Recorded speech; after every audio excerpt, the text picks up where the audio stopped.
ओम शांति। आज 30 सितंबर 2025 की बाबा की साकार मुरली है। मुरली के महावाक्य हैं, मीठे बच्चे, बाप आए हैं सबके दुख हरकर सुख देने, इसलिए तुम दुख हरता के बच्चे किसी को भी दुख मत दो। प्रश्न है, ऊंच पद पाने वाले बच्चों की मुख्य निशानी क्या होगी? उत्तर है, पहला, वे सदा श्रीमत पर चलते रहेंगे। दूसरा, कभी हट नहीं करेंगे। तीसरा, अपने को आपे ही राज तिलक देने के लिए पढ़ाई पढ़कर गैलप करेंगे। चौथा, अपने को कभी घाटा नहीं डालेंगे। पांचवा, सर्व प्रति रहम दिल और कल्याणकारी बनेंगे। उन्हें सर्विस का बहुत शौक होगा। छठा, कोई भी तुच्छ काम नहीं करेंगे, लड़ेंगे झगड़ेंगे नहीं। गीत है, तूने रात गवाई सो के। ओम शांति। रूहानी बच्चे रूहानी बाप के सामने बैठे हैं। अब इस भाषा को तो तुम बच्चे ही समझते हो और कोई नया समझ न सके। हे रूहानी बच्चे, ऐसे कभी कोई कह न सके, कहने आएगा ही नहीं।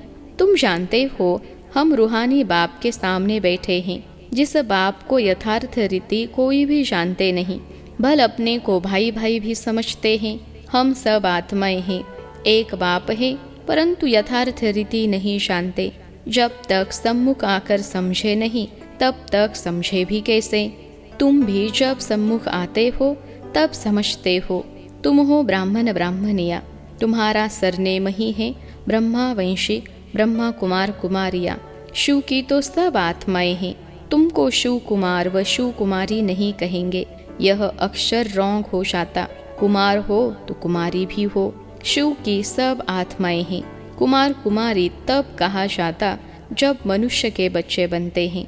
शिव के बच्चे तो निराकारी आत्माएं हैं ही। मूल वतन में सब आत्माएं ही रहती हैं, जिनको सालीग्राम कहा जाता है। यहाँ आते हैं तो फिर कुमार और कुमारियाँ बनते हैं जिस्मानी। वास्तव में तुम हो कुमार शिव बाबा के बच्चे। कुमारिया और कुमार तब बनते हैं जब शरीर में आते हो। तुम भी के हो, इसलिए भाई बहन कहलाते हो। अभी इस समय तुमको नॉलेज मिली है। तुम जानते हो बाबा हमको पावन बनाकर ले जाएंगे। आत्मा जितना बाप को याद करेगी तो पवित्र बन जाएगी। आत्माएं ब्रह्मा मुख से यह नॉलेज पढ़ती हैं। चित्रों में भी बाप की नॉलेज क्लियर है। शिव बाबा ही हमको पढ़ाते हैं। न श्री कृष्ण पढ़ा सकते, न श्री कृष्ण द्वारा बाप पढ़ा सकते हैं।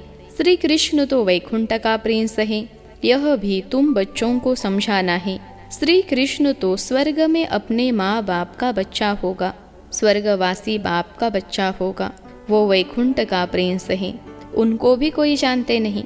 श्री कृष्ण जयंती पर अपने अपने घरों में श्री कृष्ण के लिए झूले बनाते हैं, वह मंदिरों में झूले बनाते हैं।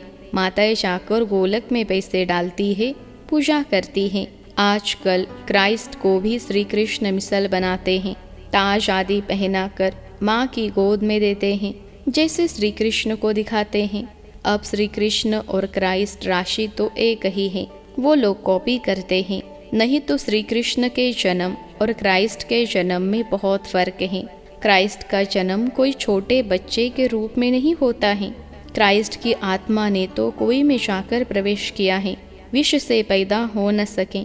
आगे क्राइस्ट को कभी छोटा बच्चा नहीं दिखाते थे, क्रॉस पर दिखाते थे। यह अभी दिखाते हैं। बच्चे जानते हैं धर्म स्थापक को कोई ऐसे मार न सके, तो किसको मारा? जिसमें प्रवेश किया उनको दुख मिला। सतो प्रधान आत्मा को दुख कैसे मिल सकता? उसने क्या कर्म किए जो इतने दुख भोगे? आत्मा ही सतो प्रधान अवस्था में आती है, सबका हिसाब किताब चुकतू होता है। इस समय बाप सबको पावन बनाते हैं, वहाँ से सतो प्रधान आत्मा आकर दुख भोग न सके। आत्मा ही भोगती है ना। आत्मा शरीर में है तो दुख होता है। मुझे दर्द है, यह किसने कहा? इस शरीर में कोई रहने वाला है, वह कहते हैं परमात्मा अंदर है, तो ऐसे थोड़े ही कहेंगे हमको दुख है। सर्व में परमात्मा विराजमान है, तो परमात्मा कैसे दुख भोगेगा? यह आत्मा पुकारती है, हे परमपिता परमात्मा हमारे दुख हरो। पारलौकिक बाप को ही आत्मा पुकारती है। अभी तुम जानते हो बाप आया हुआ है, दुख हरने की युक्ति बता रहे हैं। आत्मा शरीर के साथ ही एवर हेल्दी वेल्दी बनते हैं। मूल वतन में तो हेल्दी वेल्दी नहीं कहेंगे, वहाँ कोई सृष्टि थोड़े ही है, वहाँ तो है ही शांति। शांति स्वधर्म में टिके हुए हैं। अभी बाप आए हैं सबके दुख हर कर सुख देने, तो बच्चों को भी कहते हैं तुम मेरे बने हो, किसको दुख नहीं देना। यह लड़ाई का मैदान है परंतु गुप्त, वह है प्रत्यक्ष। यह जो गायन है, युद्ध के मैदान में जो मरेंगे वह स्वर्ग में जाएंगे, उसका अर्थ भी समझाना पड़े। इस लड़ाई का महत्व देखो कितना है। बच्चे जानते हैं उस लड़ाई में मरने से कोई स्वर्ग में जा न सके, परंतु गीता में भगवान वाच है, उनको मानेंगे तो सही ना। भगवान ने किसको कहा? उस लड़ाई वालों को कहा या तुमको कहा? दोनों को कहा। उन्हों को भी समझाया जाता है। अपने को आत्मा समझ, बाप को याद करो, यह सर्विस भी करनी है। अब तुम स्वर्ग में अगर जाना चाहते हो तो पुरुषार्थ करो। लड़ाई में तो सब धर्म वाले हैं, सिख भी है, वो तो सिख धर्म में ही जाएंगे। स्वर्ग में तो तब आ सकेंगे जब तुम ब्राह्मणों से आकर ज्ञान ले। जैसे बाबा के पास आते थे तो बाबा समझाते थे, तुम लड़ाई करते शिव बाबा की याद में रहेंगे तो स्वर्ग में आ सकेंगे। बाकी ऐसे नहीं कि स्वर्ग में राजा बनेंगे, नहीं। जास्ती उन्हों को समझा भी नहीं सकते हो, उनको थोड़ा ही ज्ञान समझाया जाता है। लड़ाई में अपने इष्ट देवता को याद जरूर रखते हैं। सीख होगा तो गुरु गोविंद की जय कहेंगे। ऐसा कोई नहीं जो अपने को आत्मा समझ परमात्मा को याद करे। बाकी हाँ, जो बाप का परिचय लेंगे वह स्वर्ग में आ जाएंगे। सबका बाप तो एक ही है, पतित पावन। वह पतितों को कहते हैं मुझे याद करने से तुम्हारे पाप कट जाएंगे और मैं जो सुख धाम स्थापन करता हूँ उसमें तुम आ जाएंगे। लड़ाई में भी शिव बाबा को याद करेंगे तो स्वर्ग में आ जाएंगे। उस युद्ध के मैदान की बात और है, यहाँ और है। बाप कहते हैं ज्ञान का विनाश नहीं होता है। शिव बाबा के बच्चे तो सब हैं। अब शिव बाबा कहते हैं मामे कम याद करने से तुम मेरे पास आ जाएंगे मुक्ति धाम। फिर जो ज्ञान सिखाया जाता है वह पढ़ेंगे तो स्वर्ग की राजाई मिल जाएगी। कितना सहज है। स्वर्ग में जाने का रास्ता सेकंड में मिल जाता है। हम आत्मा बाप को याद करती है। लड़ाई के मैदान में तो खुशी से जाना है, कर्म तो करना ही है। देश के बचाव के लिए सब कुछ करना पड़ता है। वहाँ तो है ही एक धर्म, मतभेद की कोई बात नहीं। यहाँ कितना मतभेद है। पानी पर, जमीन पर झगड़ा। पानी बंद कर देते हैं तो पत्थर मारने लग पड़ते हैं। एक दो को अनाज नहीं देते तो झगड़ा हो जाता है। तुम बच्चे जानते हो हम अपना स्वराज्य स्थापन कर रहे हैं। पढ़ाई से राज्य पाते हैं। नई दुनिया जरूर स्थापन होनी है। नूंद है तो कितनी खुशी होनी चाहिए। कोई भी चीज़ में लड़ने झगड़ने की कोई बात नहीं। रहना भी बहुत साधारण है। बाबा ने समझाया है तुम ससुर घर जाते हो, इसलिए अब वनवाह में हो। सभी आत्माएं जाएंगी, शरीर थोड़े ही जाएंगे। शरीर का अभिमान भी छोड़ देना है। हम आत्मा हैं। 84 जन्म अब पूरे हुए हैं। जो भी भारतवासी हो बोलो भारत स्वर्ग था, अब तो कलयुग है। कलयुग में अनेक धर्म हैं। सतयुग में एक ही धर्म था। भारत फिर से स्वर्ग बनना है। समझते भी हैं भगवान आया हुआ है। आगे चल भविष्यवाणी भी करते रहेंगे। वायुमंडल देखेंगे ना तो बाप बच्चों को समझाते हैं। बाप तो सभी का है ना, सबका हक है। बाप कहते हैं मैं आया हूँ और सबको कहता हूँ मामे कम याद करो तो तुम्हारे भी कर्म विनाश होंगे। अभी तो मनुष्य समझते हैं कभी भी लड़ाई हो सकती है, यह तो कल भी हो सकती है। लड़ाई चोर भरने में देरी थोड़े ही लगती है, परंतु तुम बच्चे समझते हो अभी हमारी राजधानी स्थापन हुई नहीं है तो विनाश कैसे हो सकता है। अर्जुन बाप का पैगाम ही चारों तरफ कहा दिया है। पतित पावन बाप कहते हैं मुझे याद करो तो विकर्म विनाश होंगे। यह पैगाम सबके कानों पर जाना चाहिए। भल लड़ाई लगे, बॉम्ब्स भी लग जाए, परंतु तुमको निश्चय है कि हमारी राजधानी जरूर स्थापन होनी है। तब तक विनाश हो नहीं सकता। विश्व में शांति कहते हैं ना, विश्व में वॉर होगी तो विश्व को खत्म कर देंगे। यह है विश्वविद्यालय, सारे विश्व को तुम नॉलेज देते हो। एक ही बाप आकर सारे विश्व को पलटाते यानी विश्व परिवर्तन करते हैं। वो लोग तो कल्प की आयु ही लाखों वर्ष कह देते हैं। तुम जानते हो इनकी आयु पूरे 5000 वर्ष है। कहते हैं क्राइस्ट से 3000 वर्ष पहले हेविन था। इस्लामी, बौद्धी आदि सबका हिसाब किताब निकालते हैं। उनसे पहले दूसरे कोई का नाम है नहीं। तुम अंगे अक्षर बता सकते हो तो तुमको कितना नशा रहना चाहिए। झगड़े आदि की बात ही नहीं, झगड़ते वह है जो निधन के होते हैं। तुम अभी जो पुरुषार्थ करेंगे 21 जन्म के लिए प्रारब्ध बन जाएगी। लड़ेंगे झगड़ेंगे तो ऊंच पद भी नहीं मिलेगा, सजाएं भी खानी पड़ेगी। कोई भी बात है, कुछ भी चाहिए तो बाप के पास आओ। गवर्नमेंट भी कहती है ना, तुम फैसला अपने हाथ में नहीं उठाओ।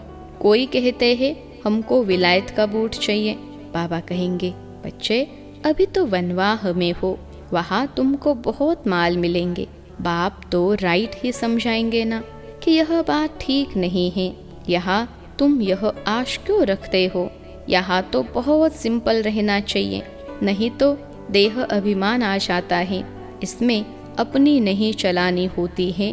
बाबा जो कहे बीमारी आदि है, डॉक्टर आदि को भी बुलाते हैं। दवाई आदि से संभाल तो सबकी होती है, फिर भी हर बात में बाप बैठा है। श्रीमत तो श्रीमत है ना, निश्चय में विषय है। वो तो सब कुछ समझते हैं ना। बाप की राय पर चलने में ही कल्याण है, अपना भी कल्याण करना है। कोई को वर्थ पाउंड बना नहीं सकते हैं तो वर्थ पाउंड ए पेनी ठहरे ना। पाउंड बनने लायक नहीं, यहाँ वैल्यू नहीं तो वहाँ भी वैल्यू नहीं रहेगी। सर्विसेबल बच्चों को सर्विस का कितना शौक रहता है, चक्र लगाते रहते हैं। सर्विस नहीं करते तो उनको रहम दिल कल्याणकारी कुछ भी नहीं कहेंगे। बाबा को याद नहीं करते तो तुच्छ काम करते रहेंगे, पद भी तुच्छ पाएंगे। ऐसे नहीं हमारा तो शिव बाबा से योग है, यह तो है ही बीके। शिव बाबा ब्रह्मा द्वारा ही ज्ञान दे सकते हैं। सिर्फ शिव बाबा को याद करेंगे तो मुरली कैसे सुनेंगे, फिर नतीजा क्या होगा। पढ़ेंगे नहीं तो पद क्या पाएंगे। यह भी जानते हैं सबकी तकदीर ऊंच नहीं बनती है, वहाँ भी तो नंबरवार पद होंगे। पवित्र तो सबको होना है। आत्मा पवित्र बनने बगैर शांति धाम जा नहीं सकती। बाप समझाते हैं तुम सबको यह ज्ञान सुनाते चलो। कोई भल अभी नहीं भी सुनते हैं, आगे चलकर जरूर सुनेंगे। अभी कितने भी विघ्न तूफान जोर से आए तुम्हें डरना नहीं है, क्योंकि नए धर्म की स्थापना होती है ना। तुम गुप्त राजधानी स्थापन कर रहे हो। बाबा सर्विसेबल बच्चों को देखकर खुश होते हैं। तुम्हें अपने को आपे ही राज तिलक देना है, श्रीमत पर चलना है। इसमें अपना हट चल न सके। मुफ्त अपने को घाटे में नहीं डालना चाहिए। बाप कहते हैं बच्चे सर्विसेबल और कल्याणकारी बनो। स्टूडेंट को टीचर कहेंगे ना, पढ़कर गैलप करो। तुमको 21 जन्मों के लिए स्वर्ग की स्कॉलरशिप मिलती है। डिनेस्टी में जाना यही बड़ी स्कॉलरशिप है।